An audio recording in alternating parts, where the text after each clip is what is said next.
Imagine creating the ideal product, a machine that was customized for a clientele, and conducting endless surveys about their preferences for performance, features, technology, and amenities. Imagine that product being such a complete failure that every single unsold unit was returned to the factory, stripped of all the nice things you had created, and sold for less than half the price. No, this isn't about the Edsel, rather, it's about the amazing 1938 Minneapolis Moline tractor that made history. Built and marketed as the most advanced tractor in the world, the UDLX Comfort Tractor is a true quote-unquote the prairie limousine. What was this thing and why did it fail so badly? Was there a fundamental flaw? Did it fall short of expectations, or was it just a bad idea? By 1940, almost all evidence of this revolutionary machine's existence had vanished, and today only a small handful are left, tightly held in the grip of tractor collectors across the nation. According to the report, Minneapolis Moline has been producing tractors for over 10 years. This was a time when dozens and dozens of companies were fighting for the hearts and minds of American farmers with their new tractors. Advancements were coming hot and heavy, but few of them had anything to do with the operator. There was more horsepower, better tires, more gears in the transmission, and an ever-growing menagerie of implements that could be run off the tractors. However, when it ultimately decided to really try to shake up the industry, their machines were well respected, as were the plows and implements they made. The farmer was out in the open that day, literally sitting in the same location, fighting the winter weather from muck flying off the wheels to repulsive gnats and bugs against the rain, hail, wind, freezing temperatures, and sleet. One of the most significant advancements in comfort during the 1930s was the creation of a device known as a heat houser, which was a canvas system that connected to the tractor's cowling and fed the heat of the sun. On a hot day, the best you could hope for was an umbrella or some other makeshift shade device and a refreshing breeze. Engine facing the operator again, as it makes sense, Minneapolis Moline made the audacious decision to hire an outside research firm to survey farmers and find out what they wanted in the ideal tractor. Some of these had some kind of windscreen, but many were just a big canvas bag that kept the operator warmer than he otherwise would have been with a jacket and gloves on. The company submitted its findings to the Minneapolis Metro Lane after hundreds of inquiries and replies. Farmers wanted to be shielded from the elements they desired. Around 1936, the designers and engineers at Minneapolis Moline set out to create a machine that would be known as the UDLX Comfort Tractor, which came to be known as the Minneapolis Moline Model U Deluxe Comfort Tractor.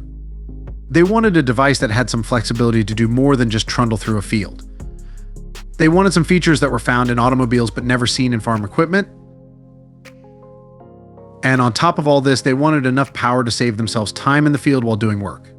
This was to be the biggest advancement in engineering and design of tractors. The company decided to base the UDLX on their popular and appropriately sized Model U instead of creating a whole new model from scratch, because machines of this type started to replace horses a few decades ago. This family of tractors was introduced into production in 1938 and continued to be produced until the late 1950s, selling over 33,000 units during its lifetime. The UDLX was based on the same 88-inch wheelbase, 36 horsepower, and 4.6-liter platform as the standard Model U, which was a four-wheel drive. Cylinder-powered at that point, things became more intriguing. A fully enclosed steel cab was specially constructed and fitted to the tractor's body. It featured a padded driver's seat, a fold-down jump seat for a passenger, an automotive-style grille in the chrome front bumper that was contoured around the tractor's front, and headlights that were attached to the body and had a high and low setting. Entire dashboard with gauges in the manner of cars in the summer. An electric fan moves air, and in the winter, a heater keeps it warm. Barn-style doors that open at the back, a roof-mounted spotlight that could be operated from inside the cab, a dome light, a cigar lighter, a glove box, and yes, even a rear-view mirror. But why did they add all this car stuff? The UDLX was intended to be a tractor and a vehicle for farmers. In fact, one of its distinguishing characteristics was a 5-speed manual transmission that permitted travel speeds of up to 40 miles per hour. This was the first tractor ever sold that could be moved while moving all other tractors with straight-cut gears, and the transmission required the operator to stop and choose a gear before it would engage properly. When the tractor was in 5th gear, another lever could be pulled to effectively disengage the first 4 gears in the transmission, reducing the number of rotating parts, helping to reduce vibration, and allowing the engine to rev over the 1,700 RPM limiter. It was covered in every other gear. The 6,500-pound tractor had manual drum brakes 16 inches in diameter on the back wheels, but it had no suspension.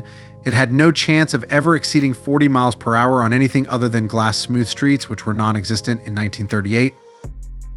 It also had less hope than stopping in less than a train length with those brakes from the warp speed of 40 miles per hour. The cab was extremely small, and people of even average height found it to be claustrophobic. The cab was mounted low on the... I'm not sure how the passenger got into the tractor if the jump seat was down past anything, possibly doing a combat role of some kind. The blind spot out over the nose while driving must have been amazing, and even though it's unlikely that any of these tractors saw a lot of over-the-road duty, the brakes, lack of suspension, and the blind spot present a really frightening trifecta of things to consider when operating a tractor. Behind the wheel, however, the machine was the pinnacle of 1938 technology, and it fulfilled every desire of the thousands of farmers surveyed. The only thing left for Minneapolis Moline to do was sell it, and the company went on a barnstorming tour of the Midwest where demonstrator tractors were advertised, used, and displayed at Minneapolis Moline dealers wherever they believed they could make sales, which was everywhere they were syndicated newspaper stories bought and paid for running local and national.